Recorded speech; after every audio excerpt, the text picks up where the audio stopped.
Fala galera, tudo certo? Pra quem não me conhece, eu sou o João e o vídeo que a gente vem assistir aqui hoje é do canal Cronosfera. One Piece se passa no nosso mundo. Vamos ver por que ele pensa aí que One Piece se passa no nosso mundo, deve ter alguma história aí por trás, né? Vamos ver então se esse vídeo aí vai ser, digamos, uma teoria aí que ele encontrou por aí, ou que ele desenvolveu, ou se ele vai pegar partes aí de One Piece que talvez lembrem aí nosso planeta aqui, né, a nossa Terra, ou algumas histórias, ou talvez aí, quem sabe, até as questões sociais aí que são abordadas dentro de One Piece e vai usar isso como argumento pra dizer que é algo muito parecido. Mas é isso aí então, vamos ver como que vai ser esse vídeo. Se vocês estiverem gostando do vídeo aqui do canal, deixa um like aí, se inscreve no canal e ativa o sininho pra receber as notificações. E sem mais enrolação, bora pro vídeo play.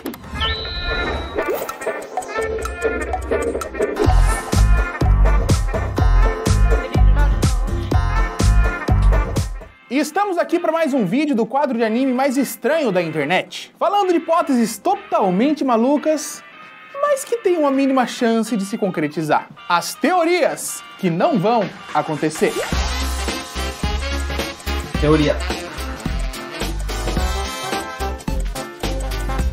E antes do vídeo é bom deixar claro que esse é aquele bloco iniciado no vídeo de Attack on Titan, onde eu pego alguma teoria que é maluca, não tem a mínima chance, a gente vai conversar sobre ela só porque é divertido, só porque é legal falar sobre coisas. Então não fiquem, ai meu Deus do céu, mas ali, talvez, não. Só apreciem. Embora de Attack on Titan, muita gente concordou que é possível acontecer. Interessante.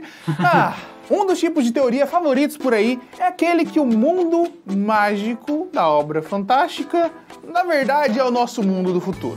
E isso acontece com várias e várias obras, então não seria diferente com One Piece. Essa é uma teoria que eu carrego nas costas há muito tempo, só comentei com alguns amigos mais próximos e, enfim, ninguém dá muito valor a ela, né? Mas não custa sonhar. One Piece se passa no nosso mundo? Acho que é por isso que eles não dão muito valor, né? Por conta Tá. Vamos analisar desde o começo. Dentre as evidências que temos para analisar One Piece, vamos começar pela história. Quase 1000 anos atrás, tivemos um tempo apagado da história de One Piece. O tal Século Perdido. Assim que o Século Perdido acabou, o governo mundial foi criado e passou a caçar, a matar, a exterminar todas as pessoas que tentassem estudar a história, estudar o passado e entender o que aconteceu. Eles queriam manter a civilização comum longe da verdade.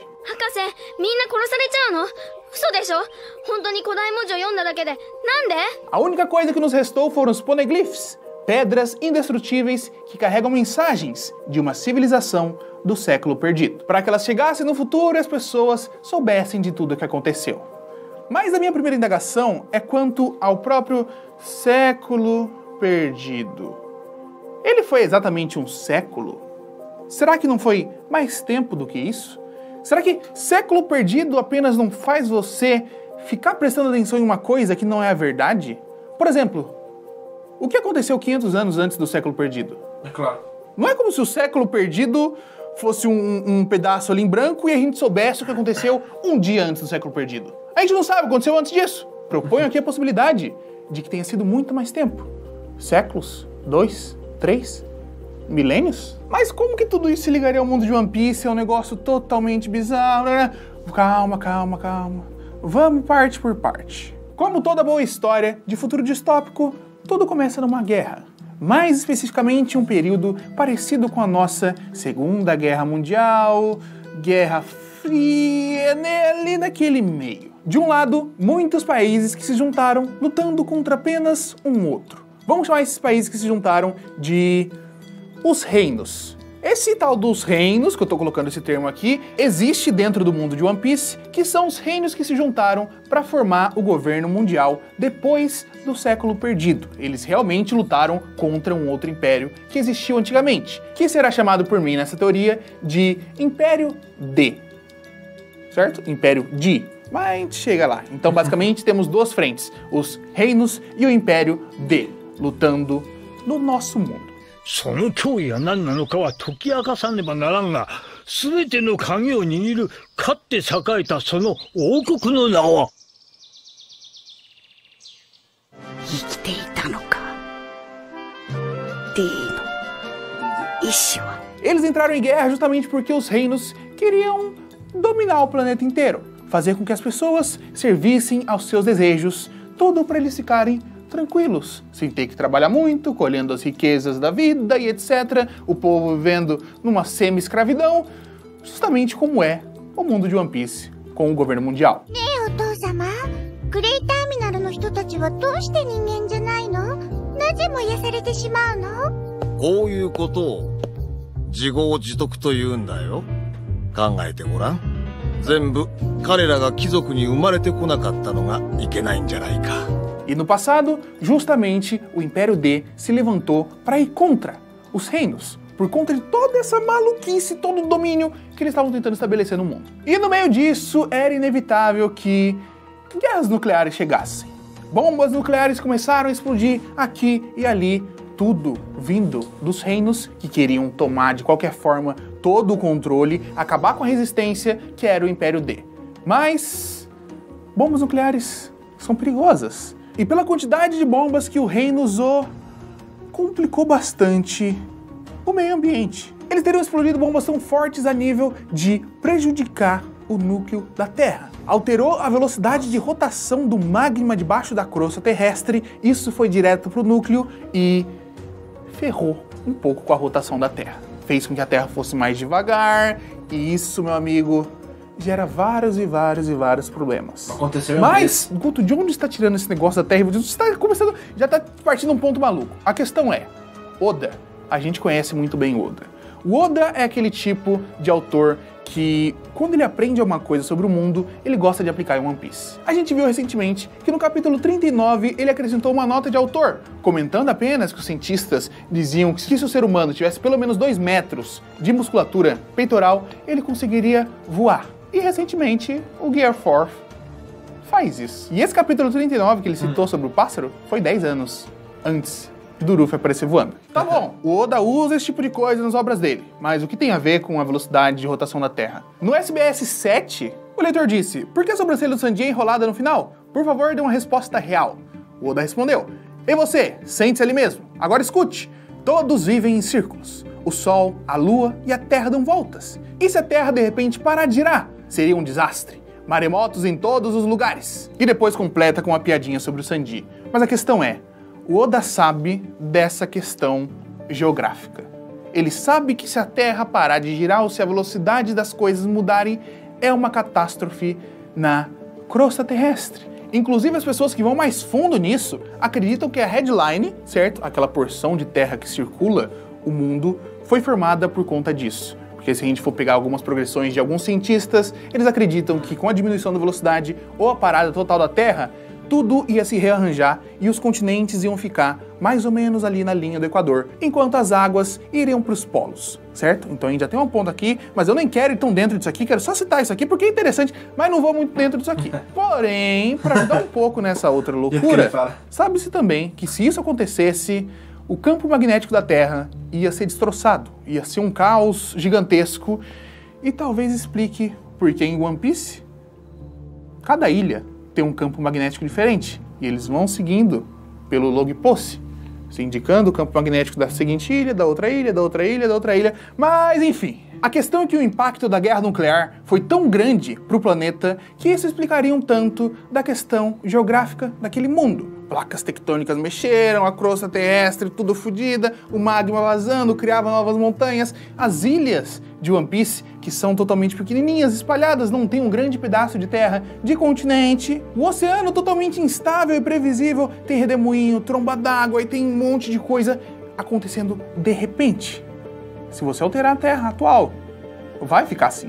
Ok, Guto, já falou da parte geográfica, mas e o restante? One Piece tem monstro, One Piece tem tritão, One Piece tem Akuma no Mi, tem um monte de coisa que não existe no nosso mundo. Mas aí a gente chega num ponto importante. É fato de que radiação pode gerar mutação, certo? E o mundo foi bombardeado por armas nucleares. Isso faria com que aquela radiação que esteve presente no meio da guerra durante muito tempo atrás, na hora que a Terra começou a se mexer, na hora que as marés, os maremotos começaram tudo a ficar diferente, ela foi espalhada, principalmente para os mares, explicando também a existência dos tais monstros do mar, o rei do mar, dependendo da sua tradução, que nada mais seriam do que peixes ou outras criaturas marinhas que foram mutadas Ou apenas evoluíram de maneira mais rápida, porque no final das contas, os animais evoluem.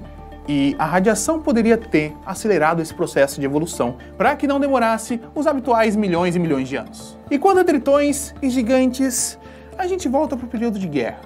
Na guerra, os reinos teriam usado seus maiores cientistas para modificar geneticamente as coisas. Cientistas tentando criar super soldados, misturando um monte de coisas geneticamente, né? E nesse ponto, poderiam ter nascido os primeiros tritões, junto com os gigantes, que eram humanos modificados que serviam exclusivamente para a guerra. Eles eram obrigados a guerrear e proteger os reinos, e mesmo assim eram maltratados por serem diferentes. E isso fez com que os tritões e os gigantes fossem se afastando mais da humanidade. E aí a gente chega nas Akumas no Mi, que mesmo que você desconsidere toda essa parte do mundo, do restante, isso aqui eu acredito que seja do mundo de One Piece de verdade, dentro da realidade do negócio. Akumas no Mi sempre levantaram muitas questões na cabeça das pessoas. Elas são realmente frutas do diabo? É realmente um demônio que entra no seu corpo e te dá poderes? Ou elas são criações de cientistas? E essa segunda hipótese tem várias e várias coisas que reforçam. Inicialmente, Barba Negra. Barba Negra sempre quis ter a Yami Yami no Mi, a fruta da escuridão. De onde que ele conheceu essa fruta? Ele realmente viu alguém usando? Como que ele sabia qual era o visual da fruta? Existe um catálogo de Akumas no Mi? E realmente existe esse catálogo. Um livro das frutas que conta mais ou menos sobre cada uma e etc. E o Oda citou também que um certo cientista explicaria isso mais pra frente. E então chegamos no cientista mais inteligente de todo mundo, Dr. Vegapunk. Vegapunk é conhecido por estar 500 anos à frente da humanidade. Mas se ele não estiver à frente, e sim atrás? E se o Vegapunk tiver acesso a livros, dados, talvez um computador, informações do período século perdido, porém não o século, mas o mundo que existiu antes, se ele tiver esse tipo de dado, ele não conseguiria criar as coisas absurdas que ele cria hoje em dia? Ele cria navios que navegam no Cabo Aberto, ele cria armas, cria um monte de coisa, até mesmo um robô. Ele criou um monte de robôs obedientes que executam a missão e são extremamente fortes. Conseguem até mesmo replicar o poder da Akuma no Mi de um almirante da marinha. É um conhecimento que destoa demais do mundo de One Piece, que é basicamente barcos movidos a velas e marinheiros atirando com espingardas. O cara criou um robô autônomo que dispara laser, que faz tudo. E agora, eu vou além. Ninguém nunca viu o Vegapunk. Ele nunca apareceu no mangá nem no anime inteiramente. A única aparição mostrava apenas uma parte do corpo dele mexendo no Kuma. E o que eu quero propor aqui, talvez seja um pouco demais, mas eu acredito. Queria Barba Negra? E se o Vegapunk não for humano? A gente já conhece o Frank, que é um ciborgue. E hoje em dia ele é muito mais robô do que ciborgue, ele tem muito mais parte de metal do que o humano, só sobrou a essênciazinha. E se o Vegapunk for essencialmente igual, porém mais ainda?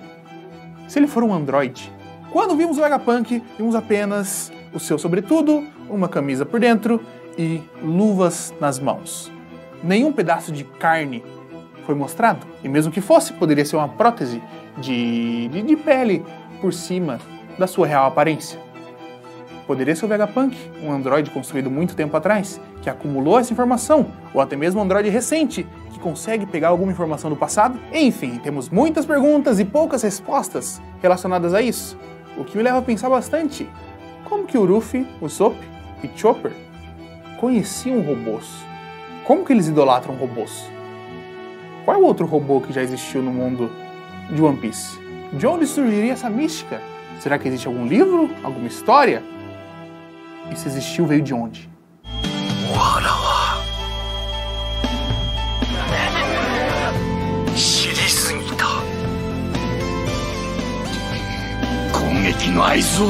Resumidamente, o que proponho aqui é que One Piece se passa num planeta que um dia foi a Terra, devastada por terríveis e grandes guerras que resultaram em alterações geográficas, desencadeando numa série de problemas para o mundo inteiro. Novas espécies de Akumas no Mi foram criadas para servir de poderio militar pelo reino que seria o governo mundial no futuro. E esse mesmo governo não quer que ninguém tenha acesso aos Poneglyph, que são basicamente os únicos retratos de um tempo que foi esquecido. Eles não querem que o povo descubra o quão terrível e cruel tem sido esse governo durante tantos e tantos anos. Sempre priorizando o próprio bem-estar e sacrificando o povo para isso. E acima de tudo, a determinação dos Di, que seriam basicamente os restantes, o sangue que restou daquele império que tentava ir contra tudo isso, tentava fazer com que o mundo tivesse uma vida mais igual e tranquila. Eles resistem e levantam sempre para tentar levar a verdade para o mundo, seja de maneira positiva como o Ruffy ou de maneira negativa como Barba Negra. Querendo ou não, ele vai mudar o que as pessoas acreditam. Afinal de contas, One Piece é uma história sobre liberdade. Conhecer suas origens, se aliar a bons amigos, combater a ignorância e quebrar suas correntes é uma boa maneira para alcançar tal liberdade. Bom, galera, vamos lá então falar um pouco sobre isso que ele disse aqui. Olha, sobre a teoria que ele falou, eu acredito que realmente é inviável de acontecer no anime por algum motivo mais específico para dizer pra vocês.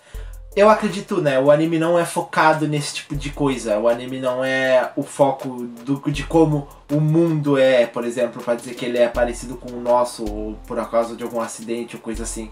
Eu acho que eles não vão focar, digamos, na questão das bombas nucleares, ter tornado o mundo de tal jeito e decidir depois disso tudo o mundo ficar com aquela volta da Terra ali em terra, ficar com os monstros debaixo d'água por causa da radioatividade. Eu acho que não é o foco do anime, até porque se fosse isso daí, como ele falou nessa teoria, o anime seria totalmente focado nisso, já que tudo o que ele disse aí basicamente especificou grande parte do anime, né? E eu acho que esse não é o foco do anime, o foco é ali o Rei dos Piratas, o Século Perdido, etc. Mas eu achei interessante saber que o Oda gosta de colocar coisas assim dentro do anime, sabe? Coisas que ele aprende, coisas sobre o mundo. Isso é bem legal. Eu já tinha visto alguma coisa do tipo algum dia, mas eu tinha até esquecido já. E uma coisa que eu queria uma curiosidade aí dentro desse vídeo que eu não sabia era que o Barba Negra, ele queria aquele fruto e ele já procurava por aquele fruto. Porque assim, como ele sabia da existência daquele fruto, como ele sabia o que o fruto poderia fazer, e logo em seguida de quando ele teve o fruto e ele teve a oportunidade de ter um novo fruto, ele conseguiu ser o único a utilizar de 2 frutos. Algum segredo aí, digamos, por trás disso tem. Esse fruto aí da escuridão, das sombras, não sei como é que se fala. Realmente deve ter uma habilidade aí que poucos conhecem, ou deve ter alguma história que o Barba Negra conheça aí, que talvez as pessoas não saibam, que faça ele querer tanto e que fez ele ter o poder que ele tem hoje aí e ter duas Akuma no Mi ao mesmo tempo. E acredito eu que o desenvolvimento dessa história dele aí vai ficar bem interessante aí pro futuro do anime. E galera, é isso aí pro vídeo, eu espero que vocês tenham gostado. Se vocês gostaram, deixa o like aí, se inscreve no canal e ativa o sininho pra receber as notificações. E até a próxima, falou!